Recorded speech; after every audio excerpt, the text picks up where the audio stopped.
Hello friends, Hindi यात्रा .com में आपका स्वागत है। आज हम देखेंगे यूनिट 7 हिंदी कहानी, जिसमें 21 कहानियों के महत्वपूर्ण बिंदुओं का हम निचोड़ देखेंगे। इसमें पहली कहानी है हमारी चंद्रदेव से मेरी बातें, जिसकी लेखिका है बंग महिला। राजेंद्र बाला घोष इनका असली नाम है। प्रकाशन वर्ष है 1904। इसमें पात्र हैं लेखिका और चंद्रदेव। पत्रिका सरस्वती पत्रिका में प्रकाशित हुई है। इसके महत्वपूर्ण बिंदु हैं, यह पत्रात्मक शैली में लिखी गई है।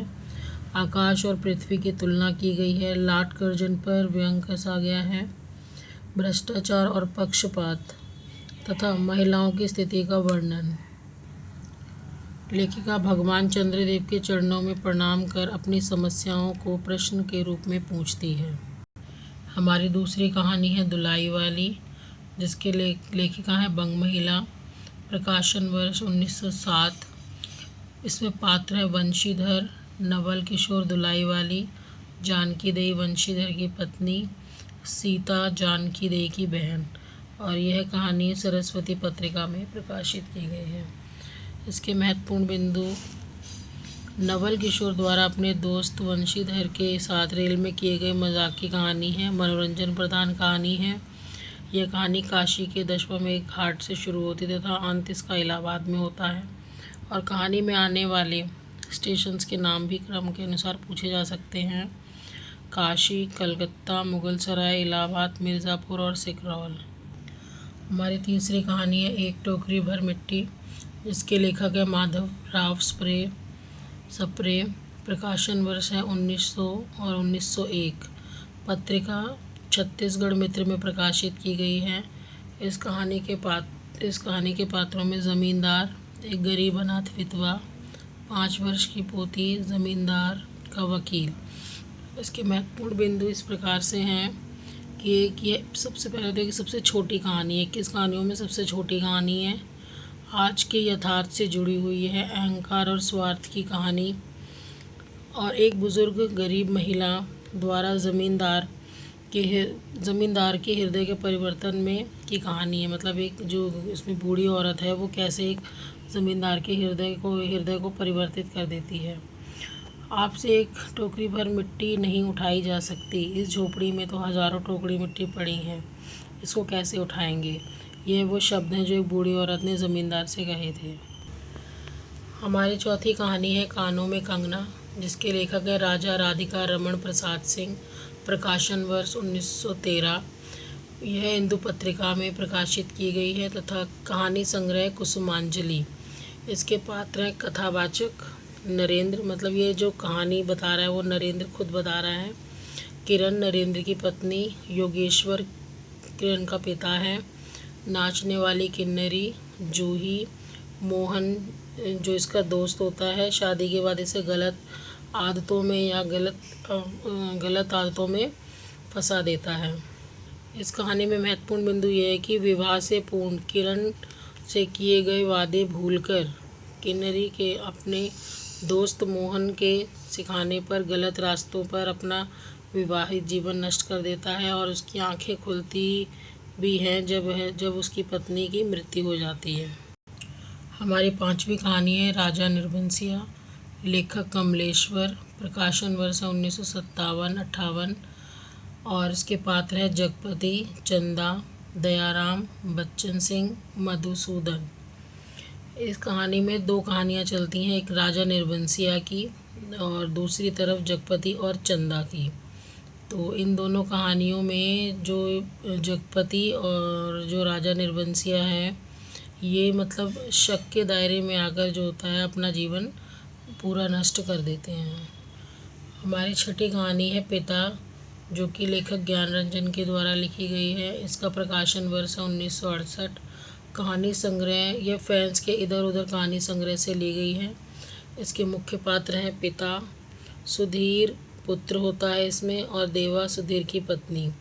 इसमें महत्वपूर्ण बिंदु यह है कि मध्यम वर्गीय पिता की जिद्दी होने की है। पुत्र सुधीर अपने पिता को सभी आराम पहुंचाना चाहता है, परंतु पिता उन सब आराम को, सुविधाओं को चोचले बताकर व्यर्थ बता देता है।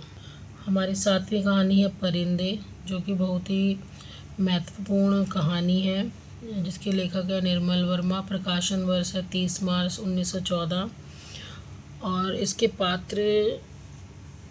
पात्रों में Latika, major Girish, doctor Mukherjee, mister Hubert, Karimuddin जो कि नौकर होता है इसमें, miss Wood, father Elmond, Sudha, Hemanti, Julie. इस कहानी का केंद्र बिंदु यह है कि एक मध्यम वर्गीय जीवन में जो व्याप्त अकेलापन है, वो सभी चरित्र न सिर्फ अकेले ना होकर बल्कि सब ख़त्म होने का इंतज़ार करते हैं की प्रक्रिया में, कि मतलब ये जीवन सभी चरित्र जो होते हैं वो अकेले होते हैं और इसे मतलब अपने इंतज़ार को ख़त्म करने की प्रक्रिया में क्या है, टूट गए हैं और उदास हैं। इस आधार पर लेखक ने इसे कहानी का शीर्षक परिंदे रखा है।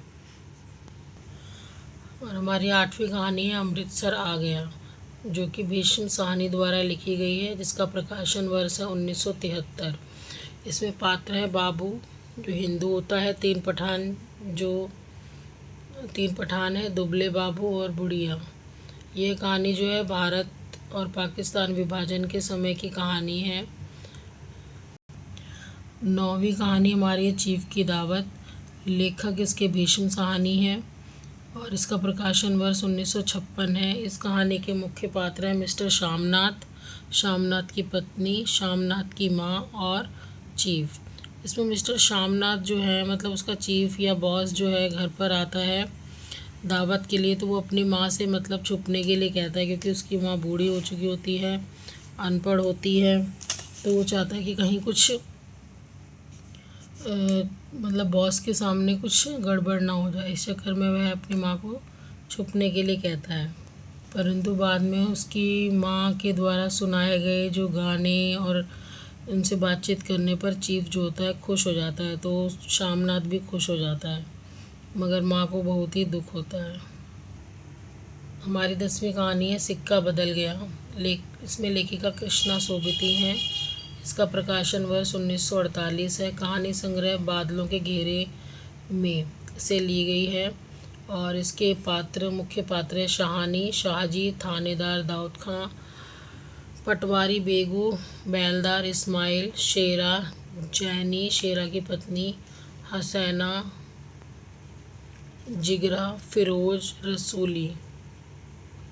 ये कहानी कृष्णा सोबती ने लिखी है कि जो शाहानी है वो अपने मतलब इस मकान में बड़े घर में जब उसकी शादी होती है तब वो आती है और अब उसका क्या है, कोई भी मतलब घर में वह अकेली रह गई है और इस समय इतना लंबे समय होने के बाद भी मतलब हवेली वही है, सब कुछ आसपास सब कुछ वही है, लेकिन अब उसका सिक्का बदल गया, मतलब समय बदल गया है। हमारी 11वीं कहानी है इंस्पेक्टर माता दीन चांद पर, जिसके लेखक हैं हरिशंकर परसाई, जो कि एक व्यंग्यकार हैं और इस कहानी का प्रकाशन वर्ष है 1970। पात्र माता दीन डिपार्टमेंटल में एमडी साहब हैं, बलभद्र हवलदार, रामस जीवन हवलदार, गृह मंत्री सचित, पुलिस मंत्री कोतवाल, मुंशी अब्दुल गफूर।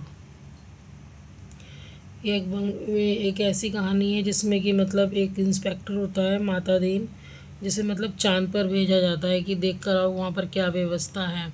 तो वो सारे जो भारत में भ्रष्टाचार फैला हुआ है वह चांद पर भी सारा भ्रष्टाचार जो है फैला देता है और पुलिस और जो घूसखोरी की सारी बातें होती हैं उनको वहाँ पर वो अप्लाई करता है, तो वहाँ से चांद के जो लोग हैं वो उसे वापस यहाँ पर पृथ्वी पर भेज देते हैं। बाकी की कहानियों की महत्वपूर्ण पात्र, प्रकाशन वर्ष और महत्वपूर्ण बिंदु हम अगली वीडियो में देखेंगे।